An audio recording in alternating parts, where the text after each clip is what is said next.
Good morning. I'm headed towards Cemetery Ridge today. But right now, I'm going to take a break and talk some anime. Kami-chu.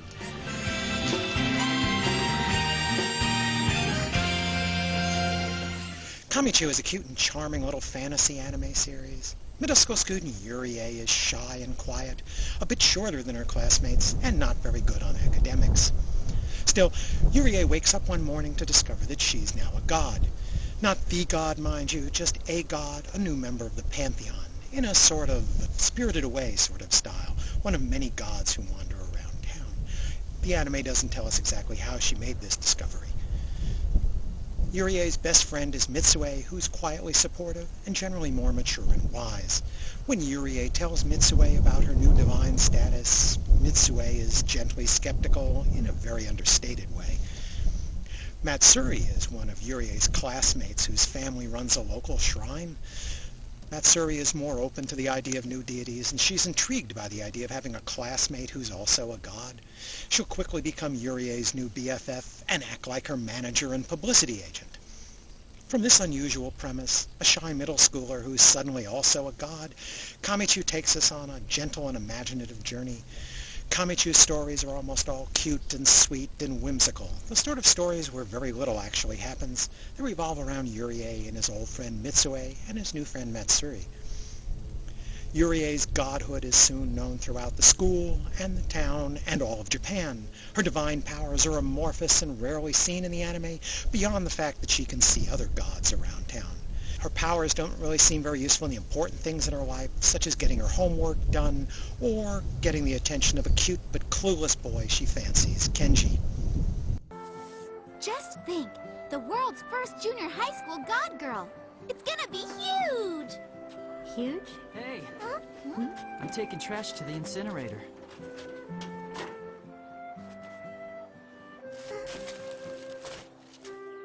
So he still doesn't know? She's shy and he's clueless. A perfect match.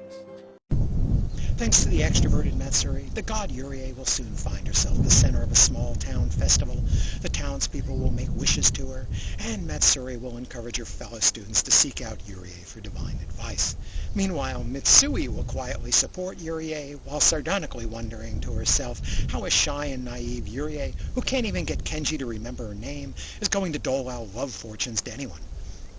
The human catch is wanted out by Yurie's parents and brother, but Matsuri's little sister, Mika, who helps her run the family shrine, and also has the gift of being able to see the gods around town.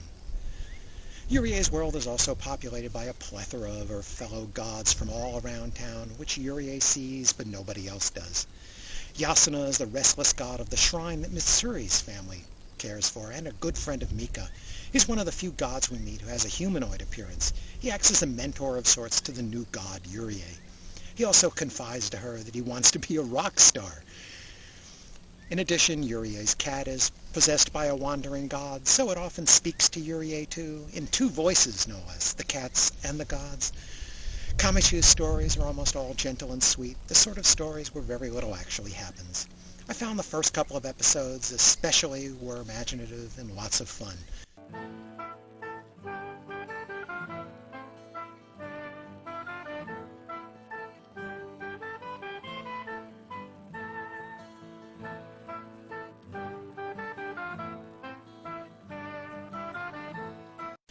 But the stories are a little uneven. I thought episode 4 was the worst of the lot. While it introduced us to Team Shiawase, a trio of diminutive assistants from the God Association who help Yurie sort out prayer requests and wishes, the main story of episode 4 involved a space alien. This fails for breaking the genre. There's enough divine weirdness going on without adding Martians to the mix. But mainly it fails because it's the only episode where there's actually a villain. That's at odds with the usual soft and sweet general atmosphere these stories have. By the way, the villain isn't the Martian. The anime is based on a manga credited to Masami Mucho, which is a pen name for the team of Hideyuki Kurata and Koji Masanari, who also worked together on Read or Die, the manga, OVA, and TV series. For the anime, Koji Masanari directed, while Hideyuki Kurata wrote the scripts. The animation is from Brainbase, who more recently did the interesting Bucano and the somewhat less interesting Innocent Venus. It doesn't break any new ground in animation. The art provides crisp, clear images with plenty of nice little touches in each of the characters' unique postures, and it has an imaginative array of god designs floating through the backgrounds of the town. Yoshihiro Ike provides the gentle musical score. It's quite a change of pace from his work on Ergo Proxy, Flag, or Blood the Last Vampire for that matter. I found Genian's English dub to be serviceable, though with all the small gods running around, not to mention a cat with two voices, some of these voices can get pretty silly. As with all English translations, they can't quite figure out what to do with an episode where Yurie wants her classmates to be a little more friendly and stop calling her Yurie-sama. Translators can never quite figure out how to manifest the Japanese surnames in that manner. I found Kamichu at its best to be cheerful, amusing, and charming, so I give the good episodes 4 stars. It's got a lot of sweetness, but it won't provide your daily minimums of excitement or violence. However, it is appropriate for the kids. The North American DVD release is produced by Genian, but I think it's now distributed by Funimation. What isn't?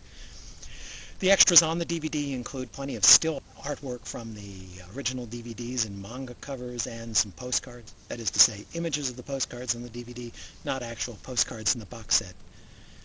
There are also some extras with write-ups on the various gods that we see in the background, with various information that I assume came from the manga. Each DVD's extras menu keeps claiming there's an actor's commentary somewhere there, but I would be darned if I could find it anywhere.